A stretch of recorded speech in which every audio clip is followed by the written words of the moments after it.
Benjamin J. Broccoli.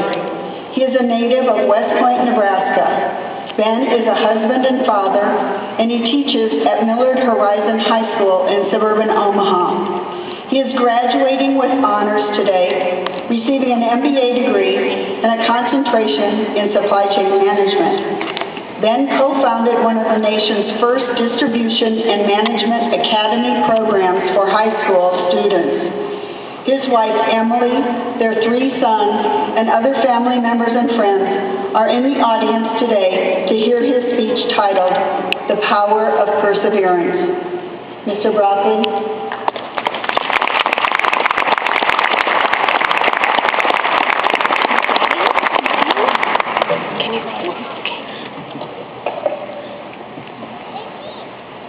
Good morning. Chancellor Mueller, President Hawkins, distinguished members of the board, faculty, graduating class of 2011, family and friends, welcome to this graduation ceremony. First, I would like to congratulate all my fellow graduates. Each of you should be commended for your hard work and dedication that has brought you here today. This is an amazing step that, if your journey was like mine, did not come easy. When I first enrolled in Bellevue University and started my journey towards a master's degree in business administration, I was advised of the challenges that lie ahead. One piece of advice that was given to me was not to make any major life changes while you're working towards this degree. Well, after starting working on my MBA in 2008, my wife and I had a baby. I changed jobs. We sold our house.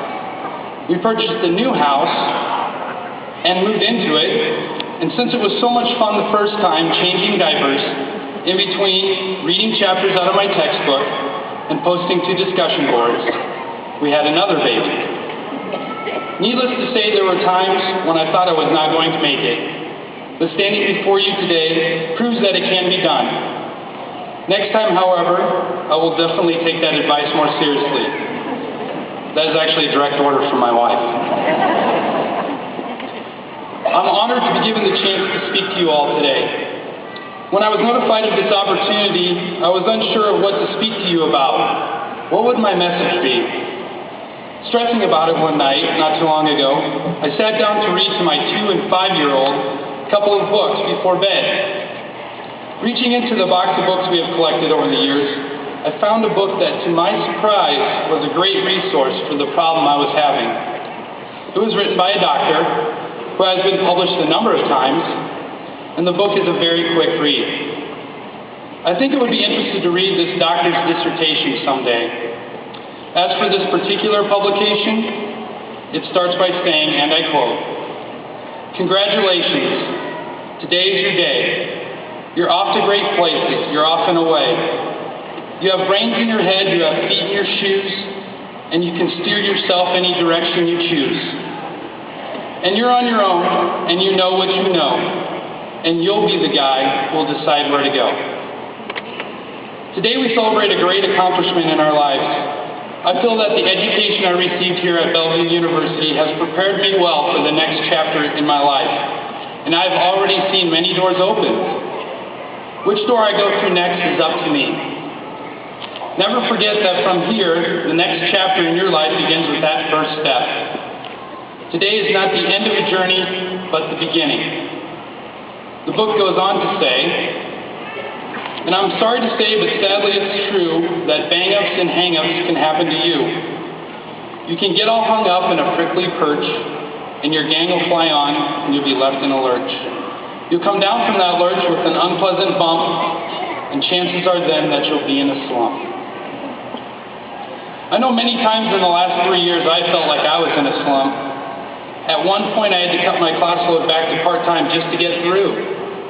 With working full-time and raising what multiplied into 3 kids, finding time to do my homework was not easy. My wife and I worked different schedules to make ends meet. She would work nights and weekends. I would work during the day as a teacher at Millard Public Schools. I remember the craziness of getting off of work, picking up the kids, getting them home, making and then eating supper, playing with them a little, getting them into the bath, reading them bedtime stories, and then getting them off to bed. Only then did I find the time to get on my computer and start my homework. Many times the schedule forced me to give up going out with friends or even seeing family. Looking back, sometimes I don't know how I did it, but here I am. Many of you can relate to my story, given your own challenges and your own situations. By being here today, not only have we proven that we can make it through the tough times, but we can confidently take on the challenges that lie ahead. The doctor goes on to say, somehow you'll escape all that waiting and staying, and you'll find the bright places where boom bands are playing. With banners flip-flapping, once more you'll ride high, ready for anything under the sky, ready because you're that kind of guy. If you've not already figured it out, the doctor I'm quoting is Dr. Seuss, and the book is Oh, the Places You'll Go. Although not as intellectually stimulating as Essentials of Statistics for Business and Economics, or any of the other textbooks I've purchased over the last 3 years, I find the lesson I learned by reading this book to be very fitting. Throughout your life, you'll face challenges. It's a given. And many times you feel the need to give up. But for those who endure, they will find themselves not just better off because of the lessons they've learned along the way, but also because of the confidence they have gained by persevering. So I'll leave you with this final quote. Be your name Buxbaum or Brixby or Bray, or Mordecai Alleyvin Allen O'Shea. You're off to great places. Today is your day. Your mountain is waiting, so get on your way. Congratulations to the class of 2012. Thank you very much.